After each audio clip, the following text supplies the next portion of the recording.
Welcome, and thank you for joining our program, Merging Traditional Ecological Knowledge with Western Science. My name is Jennifer Hill, and I'm a biologist at the National Conservation Training Center in West Virginia. It's my pleasure to introduce our guest speaker for today, Henry P. Huntington. Henry lives in Eagle River, Alaska. His research includes documenting indigenous knowledge of marine mammals, examining Iñupiat and Inuit knowledge, and use of sea ice, and assessing the impacts of climate change on Arctic communities.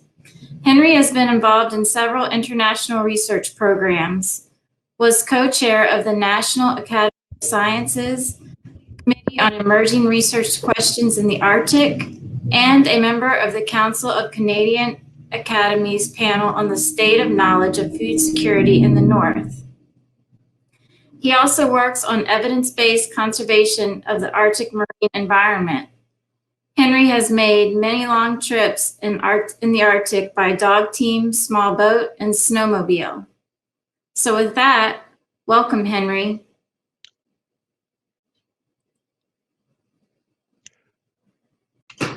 Thanks, Jen, and thank you for joining us. I think the PowerPoint should be coming up in a moment. What I'll be talking about today are some of my experiences working with Indigenous knowledge and the holders of Indigenous knowledge in Alaska, Canada, and a little bit elsewhere. I present this less as a sort of how-to of instructions on how to do this kind of research, and more on as some of the things that I've learned, some of the experiences that I've had over time. Working up north and having the pleasure and privilege of working with Indigenous people around the Arctic. In this first picture on the title slide, the late Warren Matumiak, an Iñupiat elder from Utqiagvik or Barrow, Alaska, is looking at satellite imagery of sea ice with Andy Mahoney, a glaciologist from the University of Alaska Fairbanks. And to me, that's one of the joys is watching experts from different perspectives. Warren, who grew up around sea ice and going out on sea ice and has learned a tremendous amount from his elders, from his own experiences, from his peers. Talking with Andy, who has studied sea ice in many ways, including spending a lot of time out on the ice with people like Warren, and watching them discuss what they understand, what they see in common, how they know this environment so well. And to me, when we can make those kind of connections that experts like Warren and Andy get to talk to each other, get to learn from each other, get to share with each other, and see how much they understand in common, and develop a great deal of respect from each other's point of view. That's a terrific thing. Now, if we could go to the next slide, please. A few things about me. I'm in the pink shirt there in that photo. I am not Indigenous.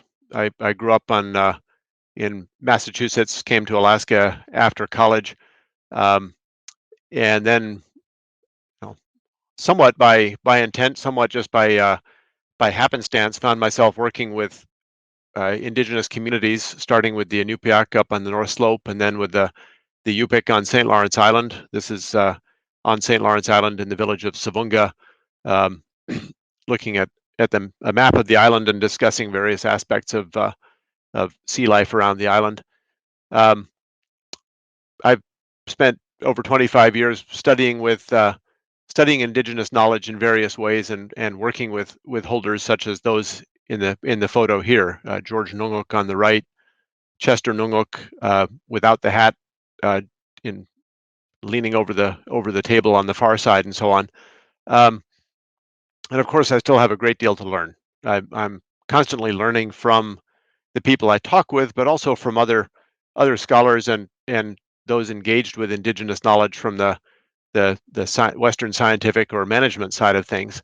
What works, how we can be effective, how we can be respectful, and how we can do things well. And by well, in this case, I mean a way that works for everybody involved. That Indigenous knowledge studies should not just be an extractive exercise, but nor should we forget that the scientific and Western scientific and management world have a lot to offer to a conversation as well.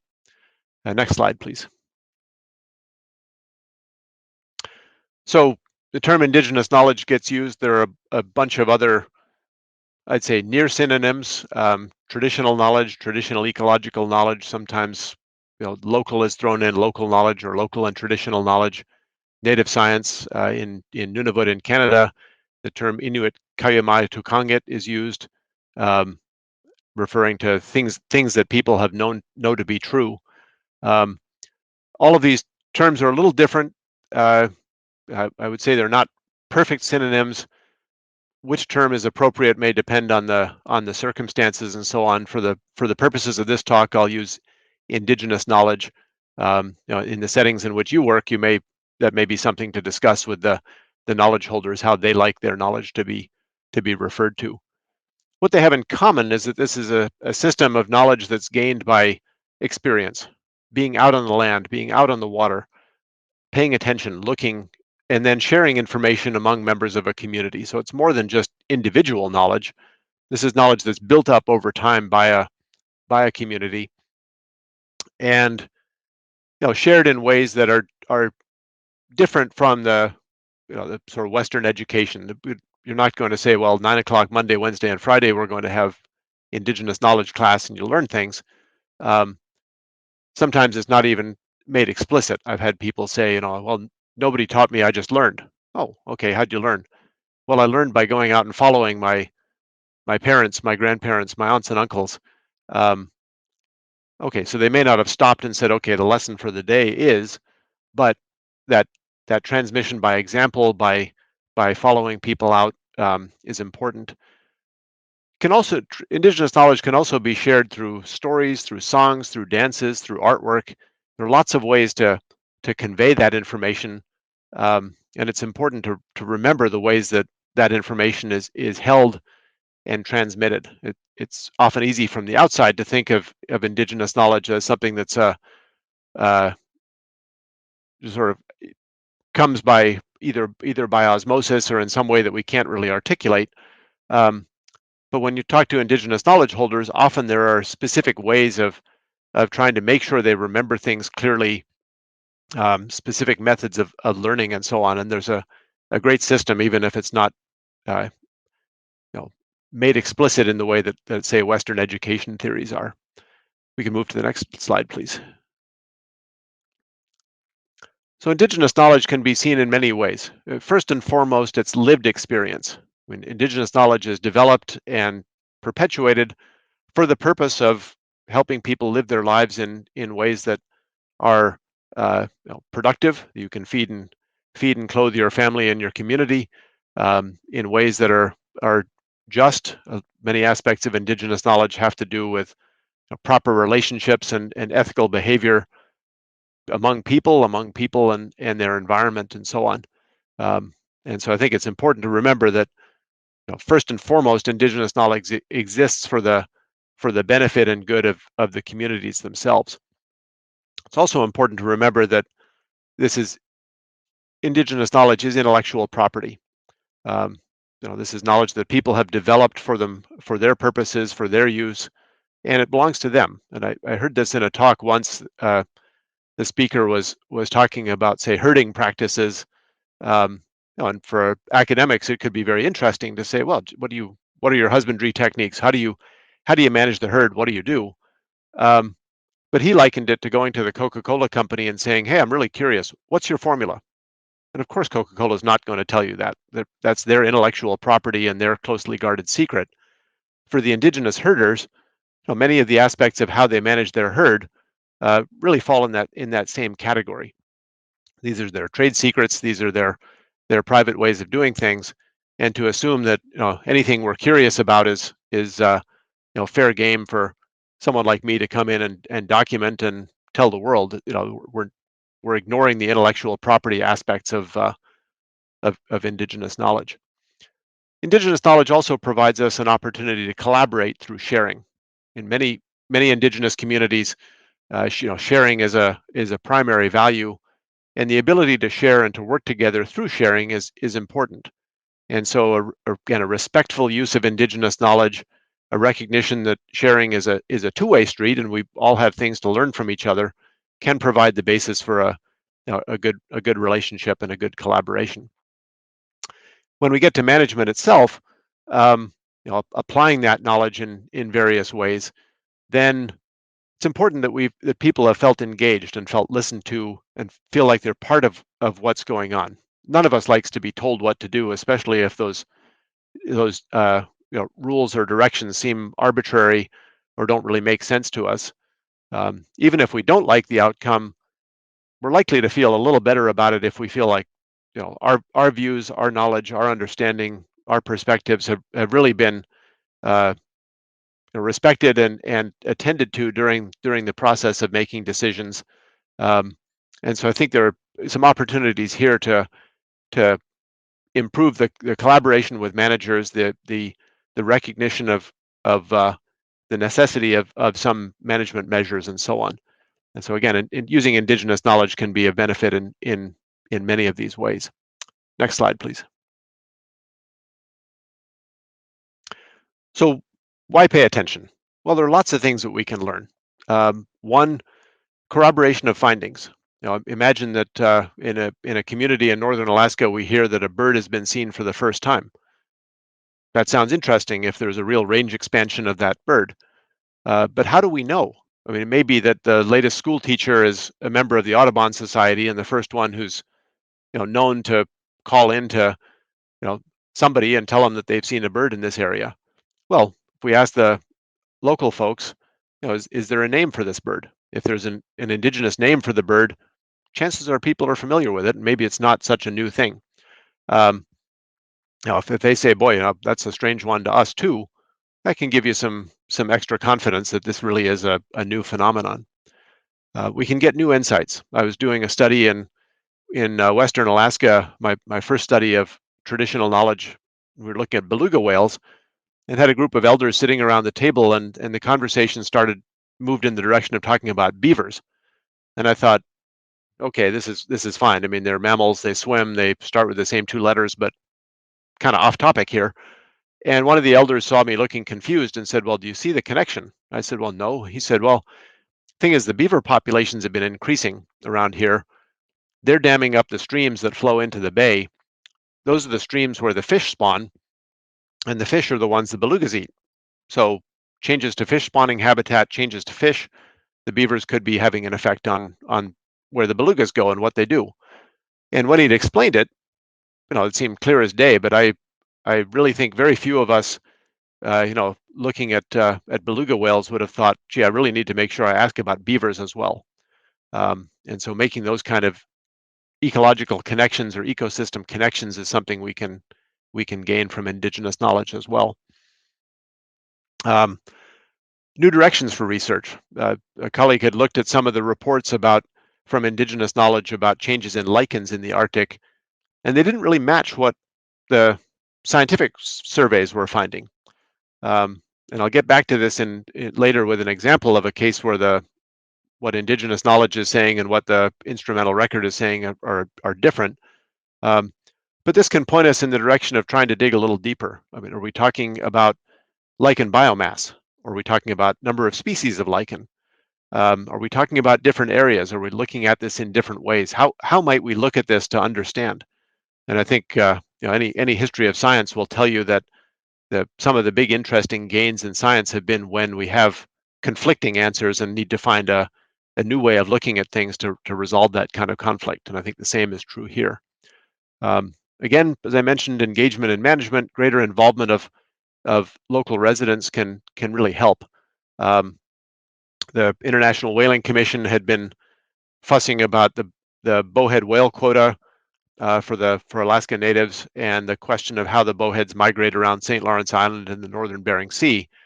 And so in addition to doing studies with aerial surveys and satellite telemetry and DNA analysis and so on, a couple of us spent some time on St. Lawrence Island interviewing the whalers there about what they saw, how they understand the migrations, how they see the patterns, on having them feel like they were part of the research and part of the quest to come to an understanding.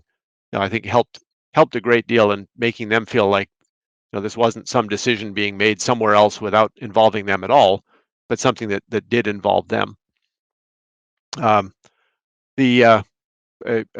Another case that Mike Spindler from the Fish and Wildlife Service had presented in a recent training we had concerned geese in interior Alaska, and the locals had reported a decline in geese, and Mike followed up with that, looking at some of the population survey numbers and so on, and identifying a particular group of geese in the interior that often gets mixed together with other geese in the same flyway, and then pursuing that to the point of recognizing what needed to be done to protect that specific subpopulation, and having some success in managing to get that population some success. And the locals regarded this as a major success as well.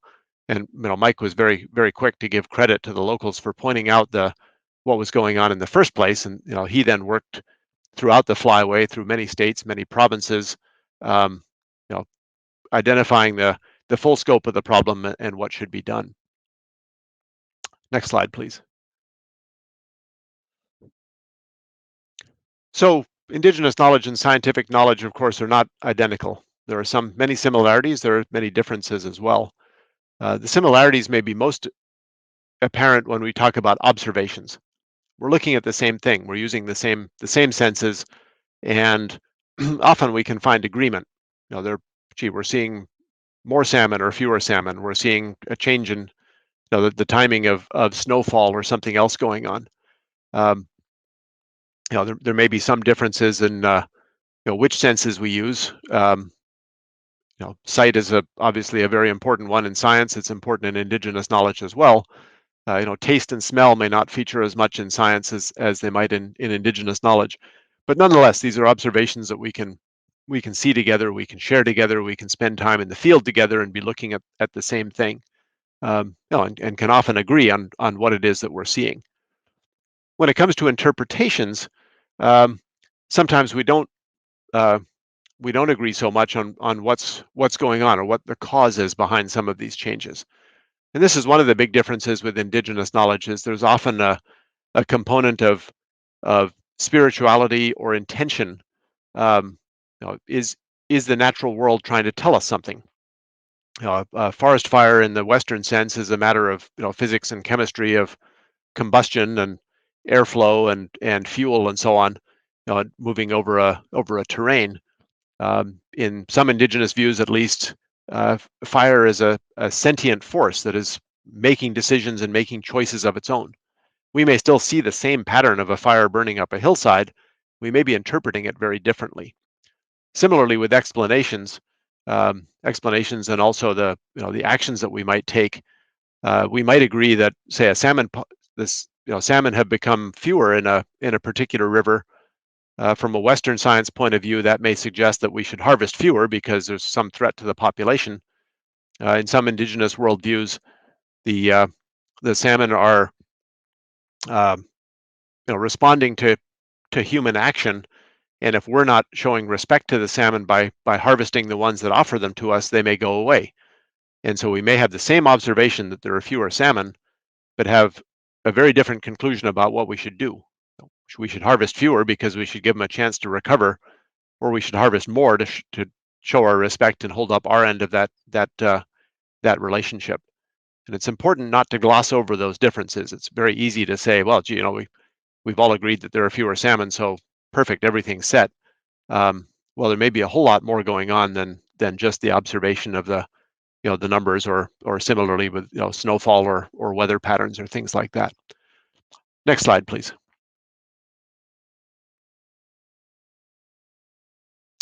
So I'll give a few examples now of cases where Indigenous knowledge and science sort of agree or complement each other. Some where we have some conflict, and some where it seems to be even less a case of have even less agreement if we're even talking about the same thing. A couple examples that I've headed as confirmation. One was a study done by Anne Salomon, at the time a grad student, looking at the bidarkie, the black leather chiton, the little creature shown in the lower left. This is an intertidal invertebrate about 2 or 3 inches long. a popular food among some of the Sugpiaq or Alutiiq communities of the southern Alaska coast. And she went and did some standard ecological studies out in the intertidal zone, measuring the density of the bidarkies on the rocks, the growth of kelp, the energy from the waves that might come in and dislodge the animals, looking at sea star predators and so on and so forth. All of which is terrific. And in the graph at the bottom, the timeline, really what she's looking at is the far right-hand side, which is the area, the time, the years encompassed in the dashed red box, the times that she was out in the field seeing things. And okay, a little bit of a decline in the bidarky, maybe a few other trends, maybe not seeing trends in, say, sea otters long enough to be able to know if that's a trend or not. But in doing her work, she had a bunch of local Indigenous field hands helping her, taking her out in a boat, going to the different field sites, helping with the measurements and so on. And as often the case in field work, they spend a lot of time waiting for the tide to change or waiting for the waves to go down or something, and we're talking. And it quickly became apparent to Anne that there was a whole lot more history here that some of the elders like Nick Tanapi Sr. and others had about what had gone on in the ecosystem over many decades. Notable among that, the return of sea otters. Sea otters had been in the area. They were nearly wiped out during the fur trade era when Russia was occupying Alaska and so on. It wasn't until the sort of middle of the last century that the sea otters started to come back and really took off and have become very populous in this area. Well, not surprisingly, the favorite food of sea otters, the sea urchins and sea cucumbers, they declined pretty soon, followed by crab and shrimp, and then clams and cockles, and eventually bidarkies. And so this kind of serial depletion of an ecosystem, coming largely from sea otters, was a really interesting phenomenon, and one that could be pieced together using Indigenous knowledge. There were also changes in the human environment. People had gotten outboard motors, allowing them to go a little further than they had before, or more easily, and reach other places to harvest or do it more frequently. Electricity had come to a couple of these villages in the early 1970s, which meant a freezer, which meant that if you took a bunch of bidarkies and had more than you could eat in the next day or two, you could freeze them. So it created an incentive to keep harvesting or to harvest greater numbers than you might have otherwise. The Exxon Valdez oil spill happened and caused some ecological damage, but also the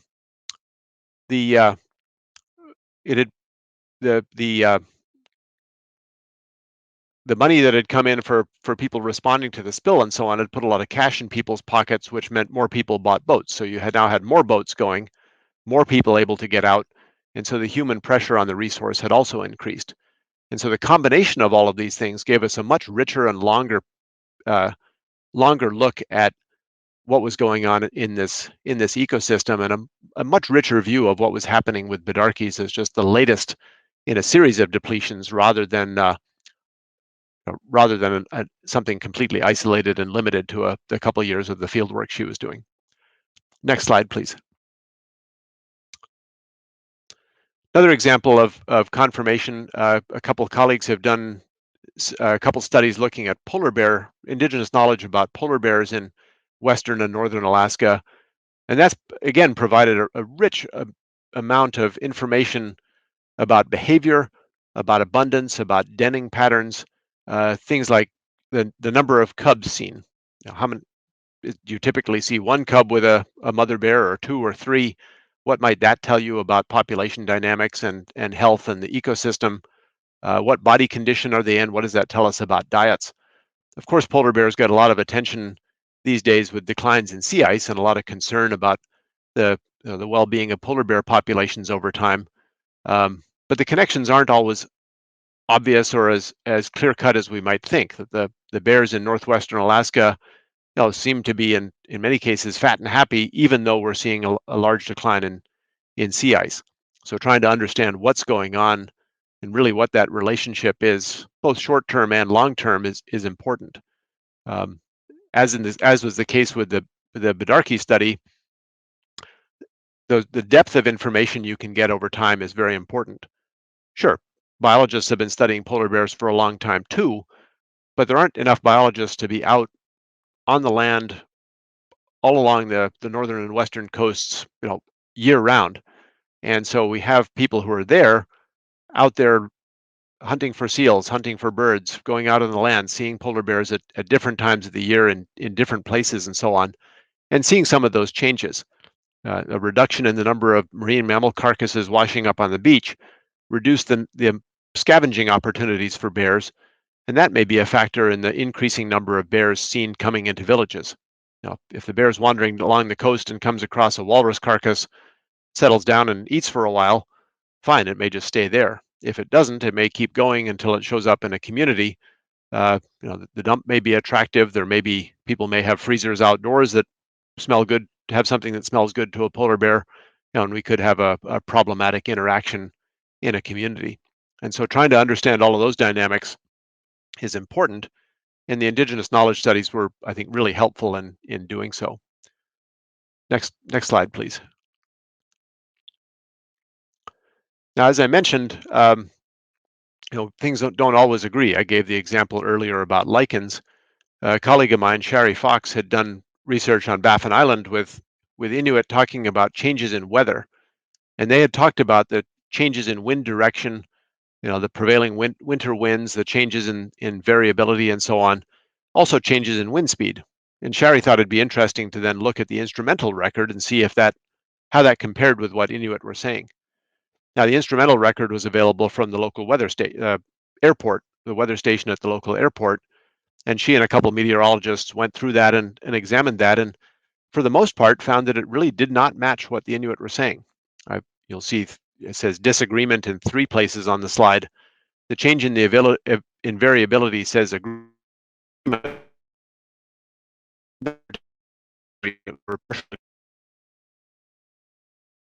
in these cases.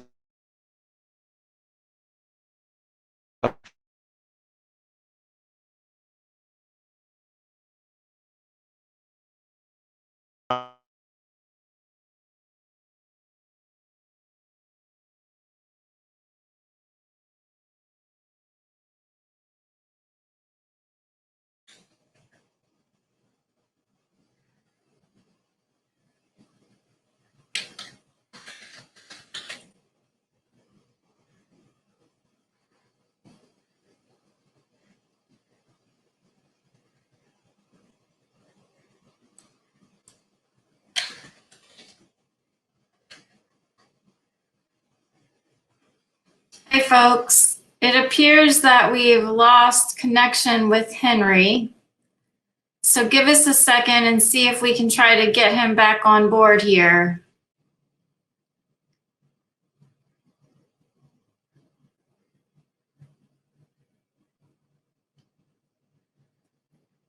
Okay, I think I'm back. Sorry about that. I'm not quite sure where I was when we got cut off. You were talking about winds and the changes in variability and agreeing or disagreeing on that. Great, thanks. Yeah, sorry about the connectivity issue. So, what's behind this? The fact that the Inuit are saying one thing and the instruments are saying another. Now, it's possible that the Inuit are wrong. In the time period under consideration, people had shifted from living in seasonal camps around the land to living in a community, from living, spending a winter in a snow igloo to living in a house that has a furnace and so on. Now that'll change your perception of the weather. It also switched from traveling almost exclusively by dog team in the winter to traveling mainly by snow machine. And if you've been on a snow machine and a dog sled, you know that the way that you interact with your surroundings and the weather is going to be very different. It's also possible that the meteorological station is not really representative. People are not hunting at the airport. They're going, as you can see in this photo, through a topographically diverse landscape. And it may be that what the the Met station is measuring is not reflective of what Inuit are experiencing elsewhere. It's also possible that the Met station record just doesn't go back far enough. I think it went back to about 1979. And the Inuit may be comparing conditions in the 60s with conditions in the 80s or 90s, whereas the Met station is just looking primarily at the 80s and 90s. It's also possible that we're comparing apples and oranges. Are we talking about exactly the same thing? We talk about wind speed. If you have an anemometer, you're measuring wind speed in one way. If you're out on the land, you may be thinking about the snow crystals that are hitting your bare cheeks, and what that feels like, and that may be a product of both the snow and the wind, and not simply the wind. In much the same way that temperature and wind chill measure somewhat different things. If we're talking about temperature, we may reach one conclusion. If we're talking about wind chill, we may decide that the day's a lot nastier than we thought it was. What this has led to is a study that's been going on now for 12 years, trying to dig further into this. And so I think it's been a tremendous opportunity to explore a lot further in collaboration with the Inuit in the community of Clyde River in northern Baffin Island. So I see these kinds of things as an opportunity rather than a case to say, oh my gosh, what went wrong. Next slide, please.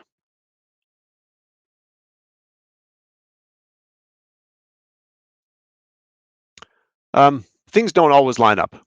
In Cook Inlet, the waters off of Anchorage, Alaska, there is a small beluga population that in the 1990s had gone from an estimate of about 1,200 animals down to about 300. There was a lot of concern about this, about what might be going on, whether this had to do with hunting, whether it had to do with oil and gas platforms, whether it had to do with fishing, your commercial fishing, whether it had to do with municipal waste coming from the city of Anchorage, and so on. A couple people then put forward the idea that there weren't really 300 belugas in Cook Inlet. There were 50,000 belugas in the Gulf of Alaska, and a few of them came into Cook Inlet from time to time, and that's really what we were seeing. Well, that sounds like a wonderful answer if it gets us all off the hook from whatever we're dumping into Cook Inlet or however many fish we're taking out of Cook Inlet. But is there any evidence for these 50,000 belugas? Well, I asked commercial fishermen from Homer and southern Cook Inlet, presumably going out on the very waters that these belugas would have to be going back and forth in to get from the Gulf of Alaska to Upper Cook Inlet.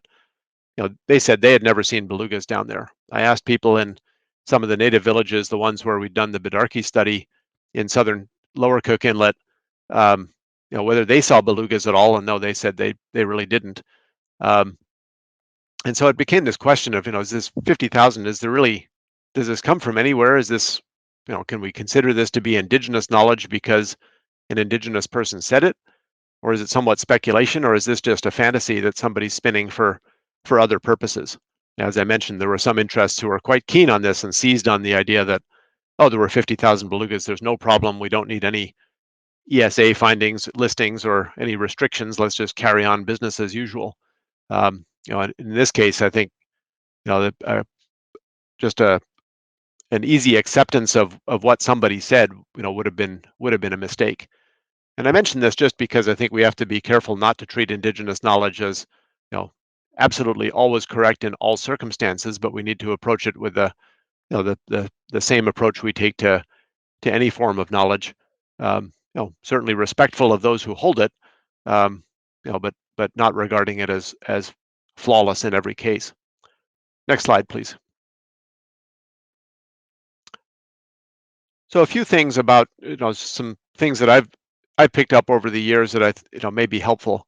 When we're talking about methods, that you can find technical details of methods in many papers about how to conduct interviews or how to analyze data and so on. I'll talk a little bit about a couple other things. One, I think it's very important in these to be yourself in these interactions. Really working with traditional knowledge and engaging with traditional holders is a social process. It's a social interaction between humans. And if we're not really being ourselves, then it's not a very authentic interaction. And I think being willing to relate to people and establish those relationships is important. It's also important to listen. I was in the village of Huslia in interior Alaska, and people talked about how the changes in the climate and so on had come about after the moon landings. The rockets had been taking people up to the moon, and this had disrupted the natural system, and we were seeing the results of that. That in some ways seems implausible that this would have been a simple physical cause and effect relationship.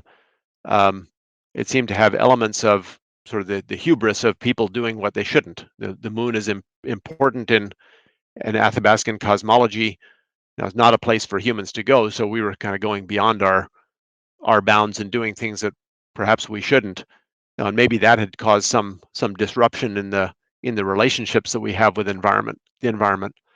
I'm not sure that people telling us this story expected us to say, "Oh, gee, thanks. Now you've explained it. Terrific. We believe everything." On the other hand, if we had said, "Oh, well, that's just silly. Let's not talk about that anymore," we would have. I think the conversation would have ended soon thereafter, as we were just blowing off their way of looking at things. And so, trying to listen carefully and respectfully is very important. Patience is also important. I had a case in the village of Wainwright, Alaska. A colleague and I went up to do some research. Thought we'd arranged for a meeting with some of the local whalers and so on, and we'd been told, well, be at City Hall at the city conference office at 2:00, and so on. So we got there a little early, made some coffee, put out some snacks, and 1:45, 1:50, nobody was there. Stroke at 2:00, group of whalers walked in, sat down, spent an hour and a half with us, answering all of our questions, telling us everything we wanted to know, and then they left. And that was perfect. It was wonderfully efficient. We went back a year later to check what we documented, to check our report and see if we'd gotten it right and if they had things to add. And for whatever reason, nobody was available to meet us. And I'd love to think that it's because they'd read our report and thought it was perfect and had nothing to say. I think that's probably an unlikely explanation. For whatever reason, that just things didn't align. And so we just have to remember there's a lot more going on in the lives of individuals and communities than whatever it is we're there for, and just take that as we go. It's important also to know what you want. I've often heard of people coming in and saying, I'm just here. I'm not here for any particular purpose, and so on. And often that really just doesn't sound plausible. Surely you're there for a reason. To get to many of the communities takes effort, and in the case of Alaska, an expensive plane ticket. Very few people go up with absolutely no purpose or no agenda or anything. And being honest with yourself and being honest with others about why you're there can be important. It's also important to be willing to take no for an answer. That first beluga study I was involved in, I had spent some time with one elder, Solomon Eluk, and his wife Alice. My wife was with me on that trip. We'd gone over to their house and had coffee. We'd played some board games and so on. And I'd asked Solomon if he'd be willing to do an interview, and he kept saying, later. Well, later is ambiguous. In some cases, it can mean later. In some cases, it can mean never. And I couldn't quite tell. We went over to Solomon's house one evening. I had my map tube, I had my other materials and so on, all of which he could see.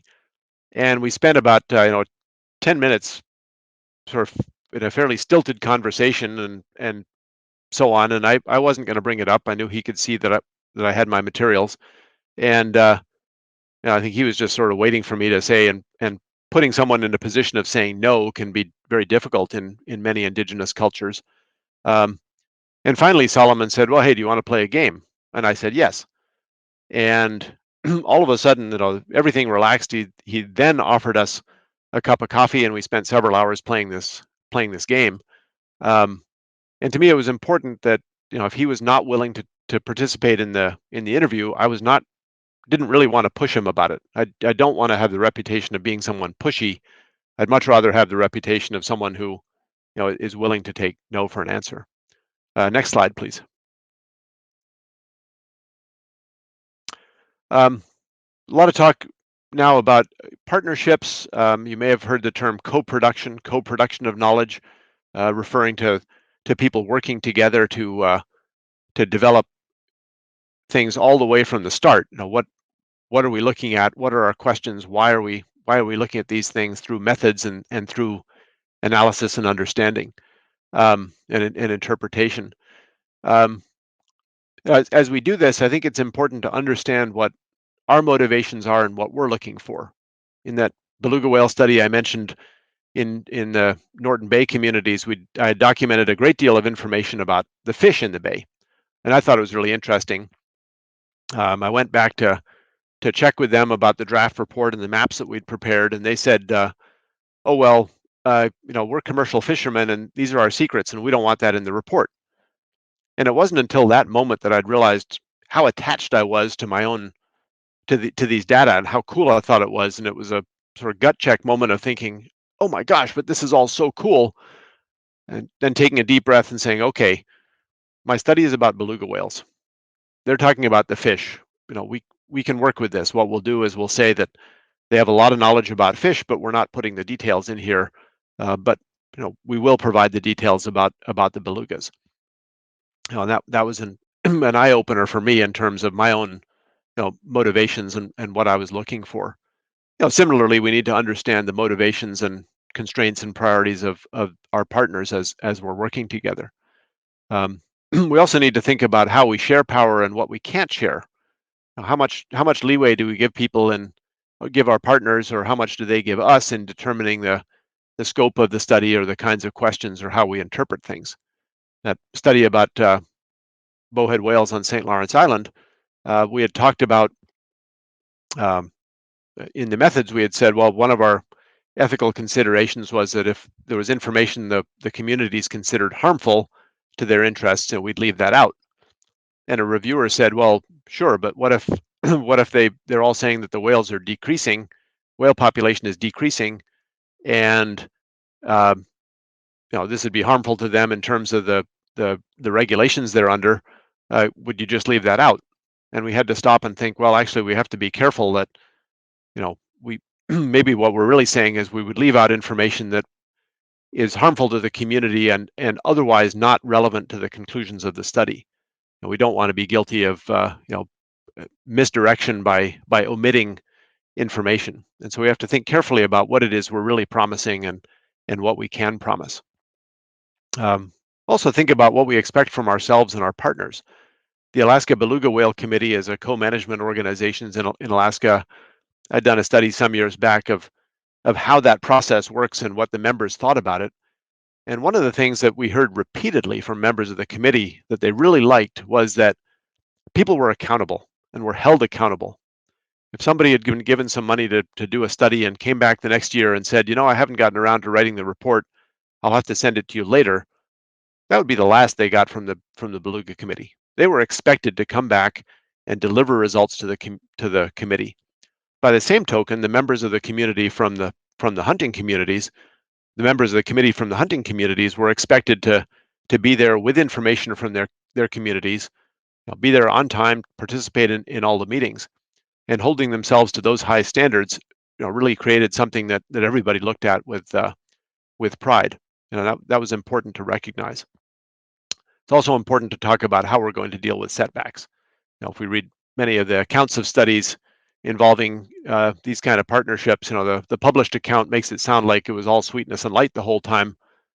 Maybe that happens. More often, we're going to have misunderstandings and so on. And I'll come back to that in a moment. But how are you going to deal with that? Things rarely go smoothly and in a nice direct line the whole time. Next slide, please. We just have a couple slides left, and then we'll be then we can have questions. Working across worldviews can take some effort and some understanding. It's not always smooth. One of the things that often comes up is how we express skepticism. In many Native cultures, questioning elders or in a way that casts doubt on what they're saying would be regarded as insulting. You just don't do it. On the other hand, that doesn't mean that you sort of accept everything an elder says all the time. So how do we go about that in a way that is respectful?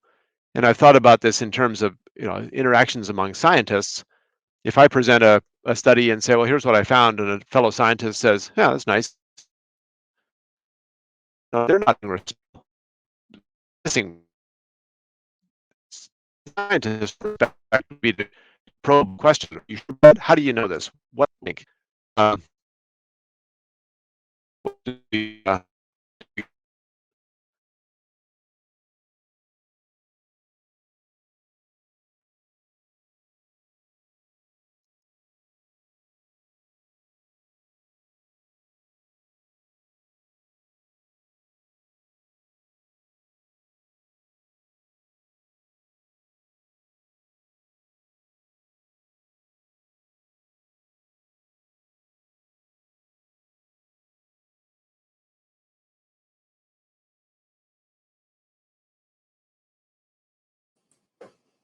Hi, folks. We are going to see if we can plug Henry back in here.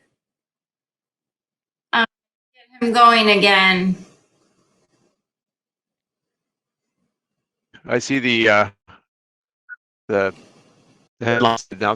Sorry about this connection problem. I don't know what's going on.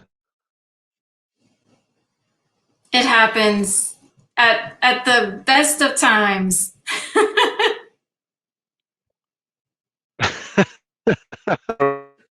But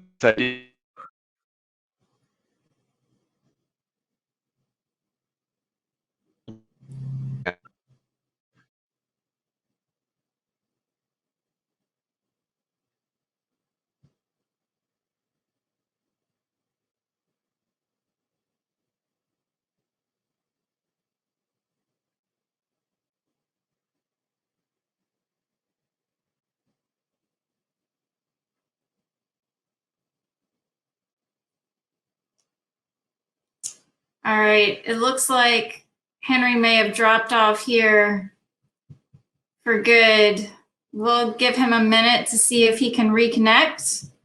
For those of you who have asked questions or sent questions in, if we are unable to have those answered today, we will try to send your question to Henry directly and see if we can't find out an answer for you.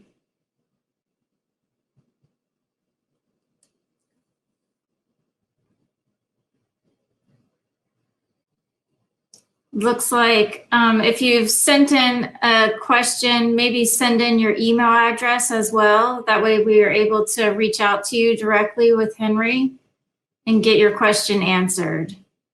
So if you could send in your email address, that would be helpful.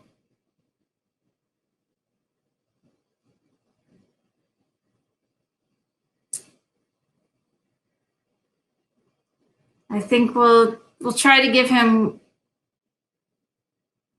another minute here to see if we can't pull him back into the fray. Gotta love technology.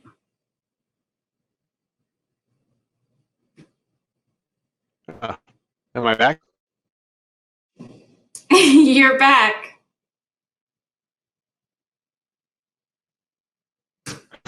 Sorry about this.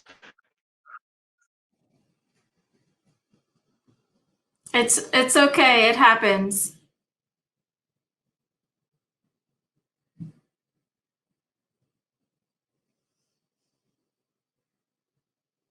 Well, while we're waiting, we probably will start to close out the show, but we do want to thank everybody for joining the broadcast today. We hope that you found the parts that we were able to share. We hope that you found them beneficial. And we wanted to let you know that we're going to be hosting monthly broadcasts related to tribal issues or tribal relations every month for this year. So our next one will be on February 18th at 3 p.m. We're going to discuss traditional ecological knowledge as a tool in Western science. So if you have questions, or we'll be sending it out in the same platforms that we sent this broadcast out through. But if you happen to have any questions, you can reach out to myself, Jennifer Hill, at jennifer_hill@fws.gov. So that's FWS as in Fish Wildlife Service.gov. And with that, I believe we will wrap up the show. And as it appears that we can't get Henry back online, but we appreciate everybody's time and we apologize for this hiccup here at the end. Thank you.